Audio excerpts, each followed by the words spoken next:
Hi, good morning, Mr. Dragon here. Starting again today. Gonna be a little different from the business one-on-ones that I've been doing. I pretty much finished that aspect of it. Going into a little bit more philosophical look at what business is. Yeah, so I hope you enjoy. So, what is the purpose of business? Well, is it important to you? How important is it to you? Is it a situation where you're just trying to get the amount of money you need to survive? Or is it a situation where you are looking at it to present the best of whatever product or service to your client or customer? You need to understand what that is exactly for yourself, because the reason for that is how far you will get. If you are just, if it is just a means to an end, then of course it's not going to go that far. But if you could develop into something that is a true purpose for yourself, then it can go really, really far. You could become the next Google. Um, so that's what you want to think of purpose. What does it really solve for the community? How does it help your fellow man? That's what you should be thinking about purpose of business. If it just means to an end, you might not. It might be a business that runs forever, but it might not get.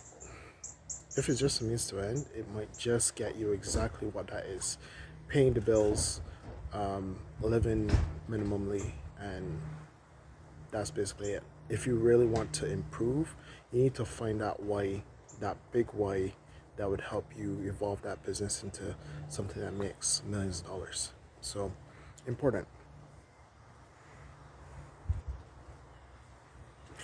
Another thing, find what you're good at. It's always good to do this because doing what you're not good at for a long period of time harms what you're really good at over time. Um, Practice is good, but the wrong practice is also bad. All right.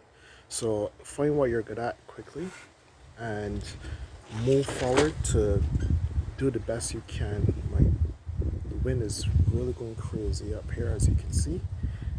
Dropping my notes. So winning in it. Let's see. If you find what you are good at, so you've worked in your business or you've worked at business or a company, you found what you were good at. If you narrow down what you're good at and then hire out what you're not good at, you'll find that the business will grow exponentially. Why? Because of efficiency, right? Everyone is doing what they can do the best way they can do it. So of course that business is going to flourish, right? So definitely don't just go there and do every single thing. Try to find what you're really good at, what you're passionate about, and do that aspect of the business. It'll work out better for you. Right. And now we gotta take a look at being disciplined versus being not disciplined. Right. So non-disciplined versus being disciplined. If you're a disciplined person, you could definitely take up something that you might not be very passionate about, but it helps you.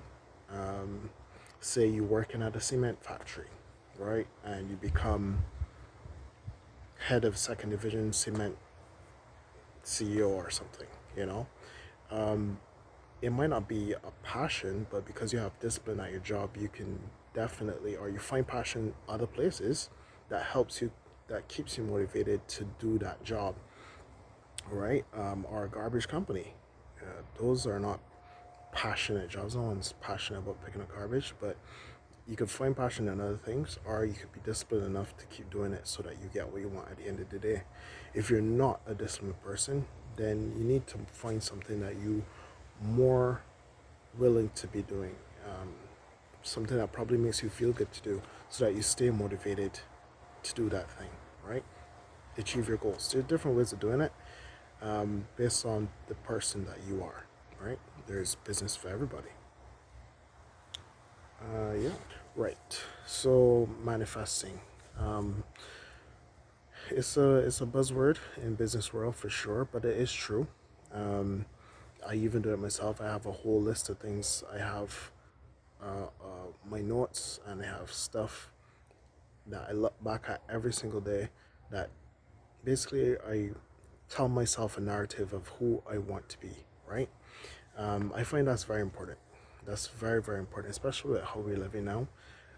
Storytelling is very important.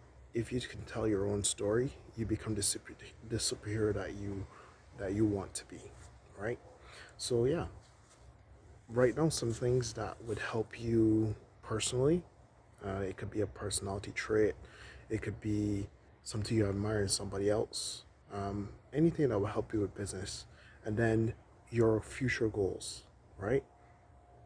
And you take note of this every single day if you want to read it out or if you want to look at it. But this can help you because it works with your imagination, right? You're telling yourself something, and this is what you desire. So keep thinking about that thing. You solve those problems step by step to get your big way, to get your big goal, right? Think and grow rich. So yeah, that is very helpful. Be positive. Don't be negative. Come on. So the reason why I actually said that because there's a study about this same thing, right? So being imaginative helps you to solve a lot of problems, and in business, solving problems is the job. So you definitely want to be solving problems every single day, or have the capability to solve problems every single day. The way how you're going to do that is having a really good imagination. So there was a study done by George Land Bethany Jarvis.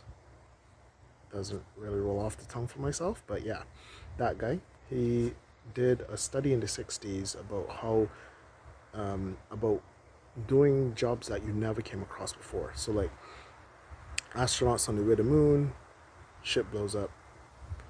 Shouldn't say ship, but stuff blows up, and they have to solve the problem, right? They have to solve the problem, or they don't come back home. So people who were able to solve the problem had a really good imagination, and then people who didn't or couldn't, or people who were drowned out from their imagination, probably problems over time, things happened to them that stopped that creative process, right? And he did a study between 5-year-olds to 15-year-olds, and then 15-year-olds to 16-year-olds to 32-year-olds, and 98% of the time, the 5-year-olds to 15-year-olds could solve the problem 98% of the time, right? They could solve it. And adults, 2% of the time. So really and truly, to have that problem solving skill, you need to be imaginative. You need to be able to solve problems that you've never came across before. You can only do that by being creative. So that's my 2 cents today. Been a little wary because of the wind, but I hope you hope you found some value. Please like, subscribe. Appreciate you. Have a good day.